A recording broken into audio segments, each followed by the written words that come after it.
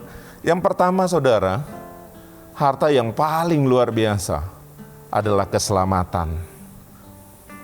Ini harta yang luar biasa yang kita harus merawat, pegang itu sampai Tuhan datang kelak. Tuhan Yesus rela mati. Ini paling mahal saudara. Dia korbankan diri dia untuk menebus kita yang berdosa. Jadi saya harapkan Bapak Ibu Saudara pegang ini. Jangan ada yang mencuri. Filipi 2 ayat 12 berkata, "Hai saudara-saudaraku yang kekasih, kamu senantiasa taat. Karena itu tetaplah kerjakan keselamatanmu dengan takut dan gentar. Bukan saja seperti waktu aku masih hadir, tetapi terlebih pula sekarang waktu aku tidak hadir." Yang pertama keselamatan, yang kedua Roh Kudus saudara. Ini harta yang paling besar yang Tuhan berikan untuk kita. Kita tahu bahwa Roh Kudus itu roh penolong, penghibur, dan juga punya kuasa. Nah, kita harus rawat itu supaya kita bisa menjadi saksi-saksi Tuhan untuk menyelesaikan amanat agung Tuhan Yesus. Amin. Kita lihat di Kisah Rasul 1 ayat 8 berkata gini, "Tetapi kamu akan menerima kuasa kalau Roh Kudus turun ke atas kamu, dan kamu akan menjadi saksiku di Yerusalem dan seluruh Yudea dan Samaria dan sampai ke ujung bumi." Saudara pegang itu terus. Pegang Roh Kudus, ajak Roh Kudus supaya dia menuntun kita. Yang ketiga, pekerjaan, usaha, pelayanan, kekayaan dan keterampilan. Kita percaya bahwa semua ini dari Tuhan dan kita harus pakai bukan untuk kita terkenal, supaya nama Tuhan dimuliakan. Amsal 3 ayat 9 berkata begini, "Muliakanlah Tuhan dengan hartamu dan dengan hasil pertama dari segala penghasilanmu." Jadi kita sama-sama mau mengembalikan itu bagi Tuhan. Juga keluarga adalah kekayaan yang Tuhan beri, yang harus kita rawat sehingga kita menjadi keluarga yang takut akan Tuhan. Ada amin saudara? Kita lihat di Mazmur 128 ayat 3 dan 4. Ini berkata gini, "Istrimu akan menjadi seperti pohon anggur yang subur di dalam rumahmu. Anak-anakmu seperti tunas pohon zaitun di sekeliling mejamu." Ayat 4, "Sesungguhnya demikianlah akan diberkati orang laki-laki yang takut akan Tuhan." Nah, ini saya mau memberi kesimpulan buat semua yang kita udah sharing. Anak-anak kerajaan Allah adalah orang-orang yang memiliki gaya hidup yang baik dan setia. Puji Tuhan, ini firman pagi ini, Allah yang baik. Janjimu seperti fajar pagi hari, yang tiada pernah terlambat bersinar. Cintamu seperti sungai yang mengalir, dan ku tahu betapa dalam. Mari sekali lagi, janji Tuhan seperti fajar. Janjimu seperti fajar pagi hari, yang tiada pernah terlambat bersinar. Cintamu seperti sungai yang mengalir, dan ku tahu betapa dalam kasih-Mu. Dan ku tahu betapa dalam kasih-Mu. Dan ku tahu betapa dalam kasih-Mu. Hari pagi ini saya mau berdoa buat saudara. Bapak Ibu boleh angkat tangan. Kami percaya bahwa Tuhan hadir di tengah kita. Dan kami percaya saat Tuhan hadir, Tuhan datang dengan kuasa.